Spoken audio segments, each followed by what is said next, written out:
Hi students, today we're talking about phrases. This is our next grammar concept. To go along with this video, in your playlist you have a study guide on phrases. I'm going to go through the definitions of what phrases are and their subcategories, and then in class as a whole group we're going to practice on classifying or identifying different types of phrases. So first let's start with a definition. What is a phrase? A phrase is a group of words working together as a single part of speech, a single unit, without a subject-verb combination. So, a subject is a noun that is the thing that we're talking about in the sentence, and a verb, as you know, is an action word. So, phrases are missing one or both within them. So they are not complete. They cannot stand alone by themselves. Phrases are functioning as one part of speech, groups of words working together as one unit.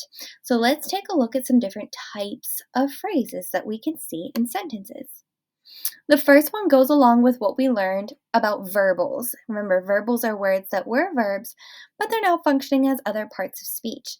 So we learned that gerunds were verbs, but now they're functioning as nouns. No one's doing the action, we're just talking about it. Gerunds always end in ing. So a gerund phrase, taking it a little bit further, is a group of words, not a complete sentence, that acts like a noun. So gerund phrases begin with an ing verb, or a gerund, a noun or a prepositional phrase, and then usually that follows. Gerund phrases can be the subject of a sentence, the subject complement, or the direct object or object of preposition. Let's take a look at some examples here. Staring into the eyes of a tiger can be frightening.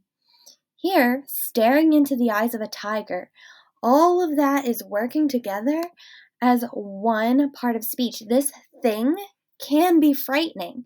So since all of those words, staring into the eyes of a tiger, is one thing that we're talking about, and it starts with a gerund, it's a gerund phrase. Let's look at the second one. Harry Potter loved playing Quidditch.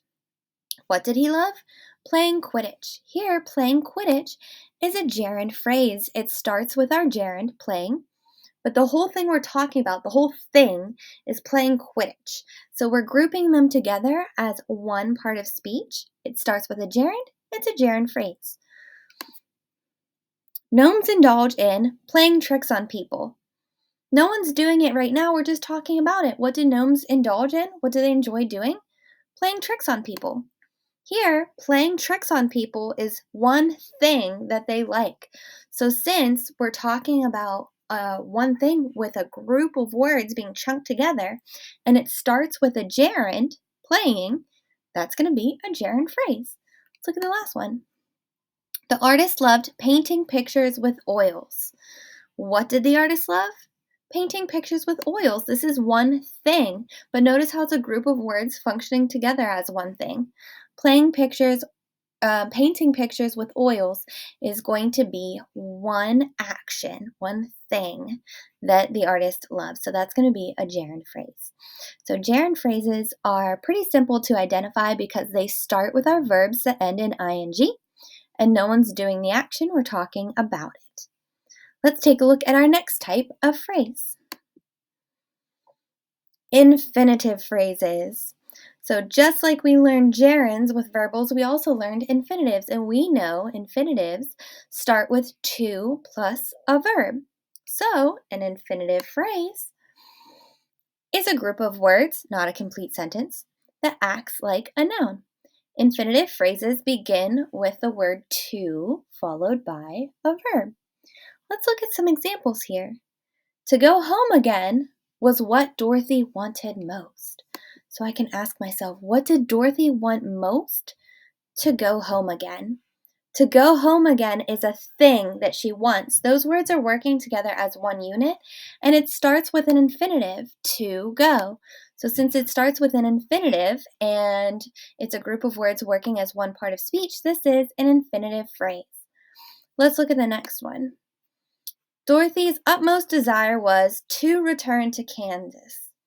What was her greatest desire? to return to Kansas. This is a thing that she wants.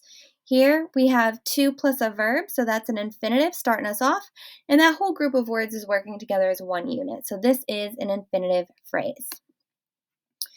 Dorothy hoped to see the flatlands of Kansas again. What did she hope?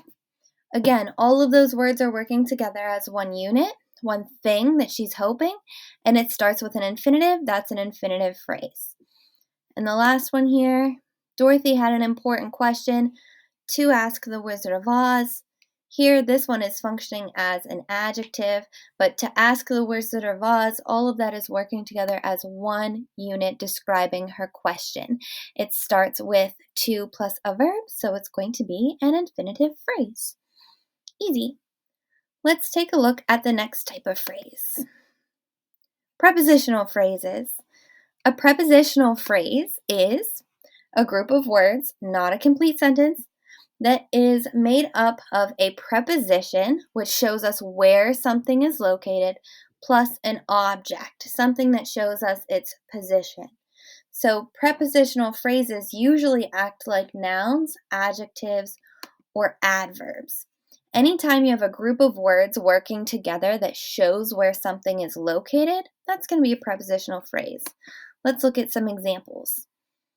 The wolf in the next room wants to become a vegetarian. Here, in the next room, is a group of words working together to show location. It starts with that preposition in, and then it has the direct object, the next room, that shows where the noun is located.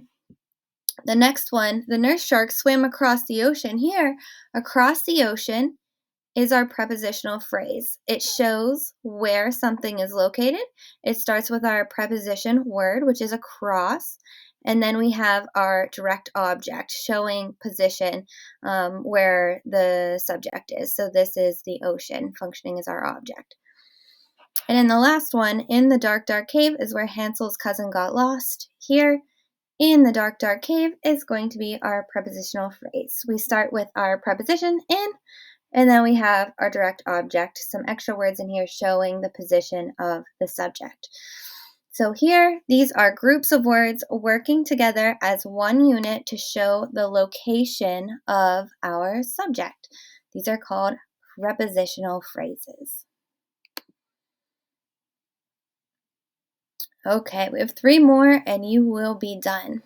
Next up, we have another piece from our verbal collection. So we did gerunds, and then we looked at gerund phrases. We know infinitives. We looked at infinitive phrases. So now we're looking at participial phrases, and these start with participles. So we know participles were verbs. They're now functioning as adjectives or descriptive words. So as you can guess, just like with gerund phrases and infinitive phrases, participial phrases are groups of words working together as one unit that start with a participle. So let's take a look at some of these. Now remember, participles describe things. They're functioning as adjectives. So participial phrases are extra in there to help us describe a noun.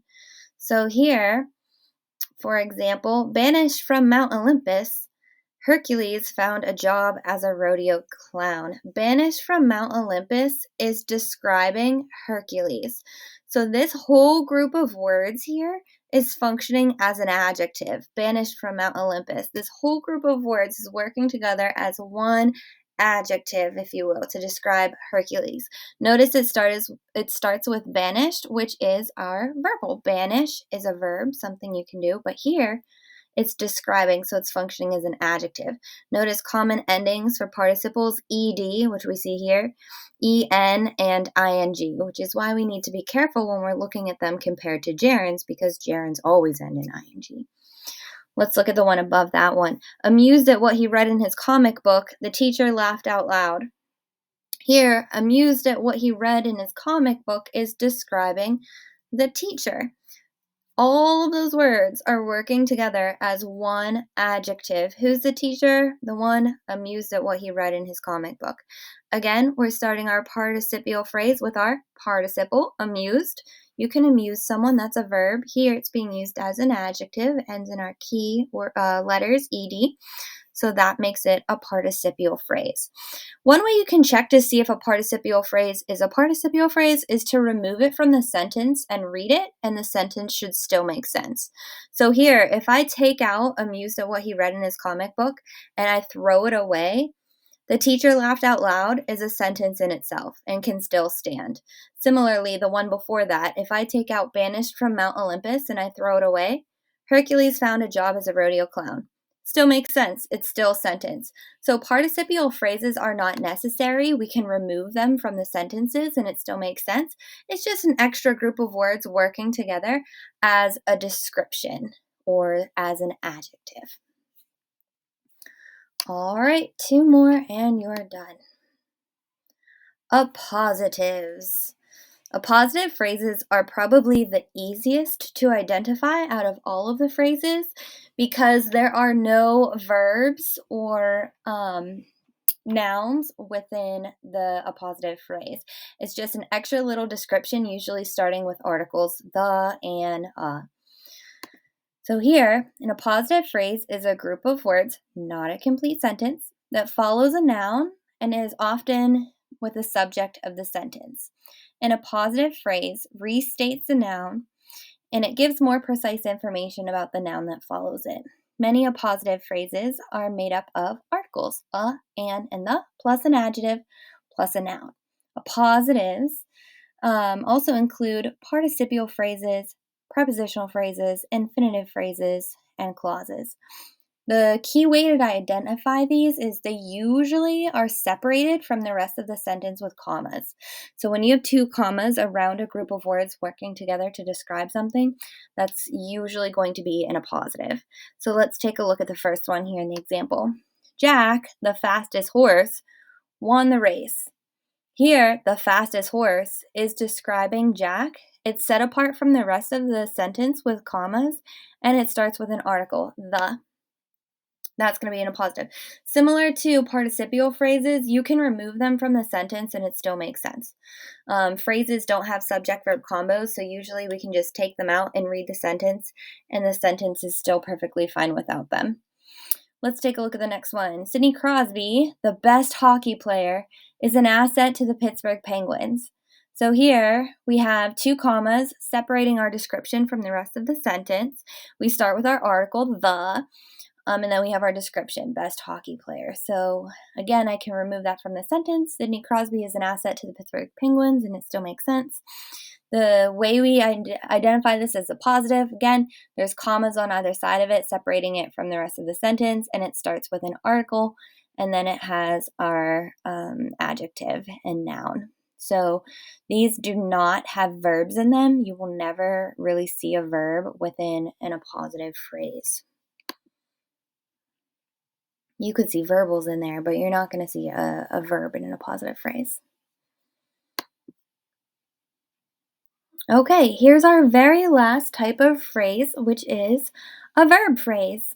So verb phrases are very easy to identify because it's just a bunch of verbs working together as one verb. A verb phrase combines with a subject to create a complete sentence. A verb phrase is when multiple verbs work together as one. With this one, we can't take these out of the sentence. We need verb phrases. So here, the muses must have been inspiring Hercules. Must have been inspiring. All of that working together as a verb phrase. Groups of verbs working together as one verb. The next one, the boxer might be waiting for a worthy opponent to battle. Might be waiting. All of these are verbs working together as one verb phrase. And the last one, Dorothy's family was going to be waiting for her return for a while. Was a verb. Going, a verb. To be, verb. Waiting, verb. All of these working together as one giant verb is a verb phrase. And that's all we have.